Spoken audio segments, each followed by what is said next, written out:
Hey, Steve Mignani here with some really good junkyard news.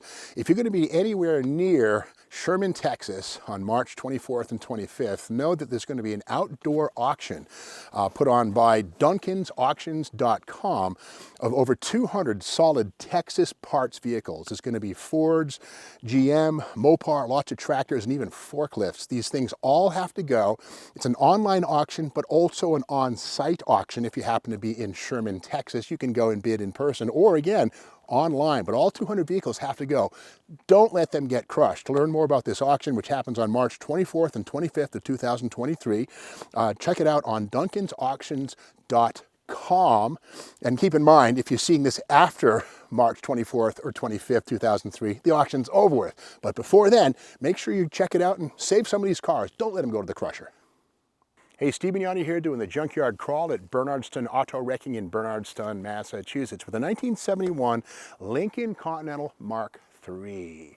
Now, the Mark III Continental lineup was a personal luxury offering, strictly two-door coupes, no convertibles, no wagons, clearly, and of course, no four-doors. These are strictly personal luxury cars built between 69, 70, and 71. Three-year run. The main target was Cadillac's Eldorado. In fact, these cars were huge profit centers for Ford. In fact, Lee Iacocca was really much behind these vehicles and planning for them. The profit built into these things was many folds. These were based on the Ford Thunderbird perimeter frame with a couple inches shorter wheelbase, 115. Meanwhile, the Cadillac Eldorado that these things fought against looked equally exotic, but mechanically the Eldorado was far more expensive to produce because they had a front-wheel drive drivetrain that wasn't shared with any other Cadillac car. So again, Cadillac's Eldorado back then was $7,300. Well, check this out. Iacocca had the nerve and the smarts to ask $1,100 more for the Mark III. These things in 1971 sold for $8,421, which was $1,100 more than an Eldorado, despite the fact that these have much more common underpinnings. Let's take a look at what they are.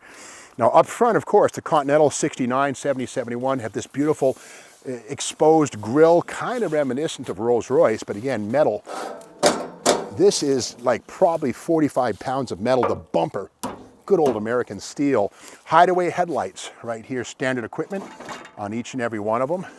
And under the hood, this arrogant hood, always a 460 big block V8 with as much as 365 horsepower, 4-barrel carburetor, dual exhaust, standard equipment, power steering, power brakes, power windows, all of those things, standard equipment. The only options in 69 and 70 were air conditioning, which for 1971, this one here, air conditioning became standard equipment. The only option I see on this one is cruise control, which was $94.50. This device right here. Otherwise, these cars were pretty much loaded right from the factory. And again, for $8,421, you didn't really have to order much of anything because it was all standard and included. But again, the frame on this thing is essentially a Ford Thunderbird four-door frame, which of course is something that was available in 67, 68, 69. And this frame is only a couple inches shorter, but again, Thunderbird suspension, Thunderbird disc brakes up front, Thunderbird 9-inch rear axle. I mean, basically parts bin stuff. So those $1,100 extra that Ford got for these things was pure profit, whereas over at Cadillac, that Eldorado front-wheel drive outfit and the 500 cubic inch motor, none of that stuff was cheap. So there was certainly far more profit baked into each one of these things. Now, sales in 1971, there were 27,091 of these Mark IIIs sold versus 27,368 Eldorado. So the Eldorado outsold the Mark III by about, I don't know, 100 something cars in 1971. So those two markets really crossed over, but they were radically different cars. Again, as a rear-wheel drive, the Continental Mark III has a transmission tunnel because there's a drive shaft underneath that. But again, inside we see the standard wood grain. That's a wood, it's a walnut veneer. It's actual wood on the dashboard. This thin wood graining, that's really wood. Oops, there it goes right there. And here's a little piece of it right here that's actually wood. If we look at it, you can see it's got grain structure and, you know, kind of neat. You know, they weren't faking you out too badly. In fact, there's even a Cartier clock right there. Cartier, I believe the exotic French watchmaker, standard equipment on every one of these things. And again, column shifted automatics. There were no bucket seats, no center consoles. These were strictly, you know, 3+3, if you will, power windows on all of them. Now, the structure of these things, I mean, these are heavy duty. Look at the door door hinges on this. Somebody removed the door long ago, but they used an acetylene torch to cut through the hinges. Look how thick that is, that metal. It's basically like a truck, you know. So these were not lightweight, thinly stamped vehicles by any stretch. In fact, if anybody remembers the movie The French Connection with Gene Hackman, 1970-71, one of the best car chases through the streets of New York City ever. But with that said, there was a Lincoln Mark III that was sent to France loaded with contraband and then brought here to the country, and then the police knew it was loaded with that contraband, but they didn't know where it was. So they stripped the car apart and we took the wheels off, cut the tires open, everything. And finally, Gene Hackman says, check the rockers. And then they got an air chisel, peeled these up, and there was the contraband inside the rocker. Now this one here has not been welded shut, so I'm not going to expect any contraband in this one. But we can see the spot welds and the rigid construction of this rocker panel here. So again, these were two-door coupes only, but very rigid, very quiet, and again, bank vault doors on these things. In fact, here is American car prices, 1971, the big new LTD, the Plymouth Cricket on the bottom here. And let's look and see what Lincoln had to say for itself. And right here, Lincoln Mercury had you covered from personal luxury up on the left there, Mark IIIs, to regular luxury Continentals, medium price Marquis, and then intermediate Montegos, sports, the Cougar, compact, and foreign. Well, of course, the Lincoln Mercury Capri arrived in 1969-70, thereabouts, and of course the compact, the little Comet, the Maverick-based car. So Lincoln Mercury had you covered from the imports all the way up to these exclusive Mark III two-door coupes. And again, this one here, pretty original car in many ways, dare say the original white paint. The axle on this thing, we can see right here, it's got axle code A, so that tells us it's a 2.8-to-1 open 9-inch rear axle, a 3.0 and a 325 were possible, yeah, with traction lock, but traction lock was only installed in 12.3%, so the vast majority, like what, 88%, had an open diff. This one here, the rear axle is gone, so it can't tell us any stories, but again, these had a coil spring rear suspension, and that 9 inches long gone, big drum brakes on the back of these things, 11-inch drums, and again, a very exclusive B-pillar right here, and kind of like a Pontiac Grand Prix meets, you know, Lincoln effect.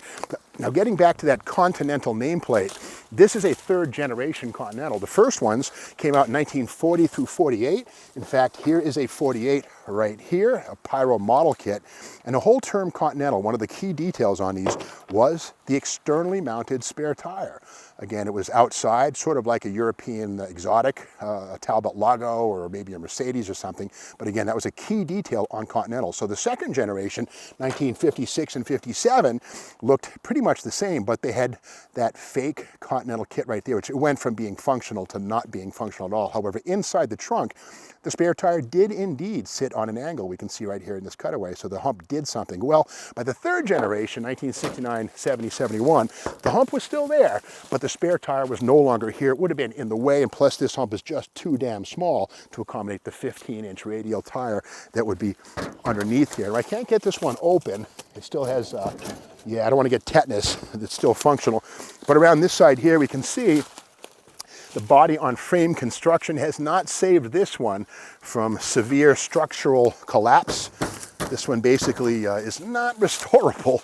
In fact, the astonishing levels of New England rust right here, right through the Dutchman panel right here down into the trunk, and all this metal that used to be pristine, beautiful stuff made at the Wixom factory, now turning back into the oxide junk metal that is not even good enough for rebar. But something kind of interesting here is the flow-through ventilation. In fact, we saw this earlier on a GM product, 1966 Buick Riviera.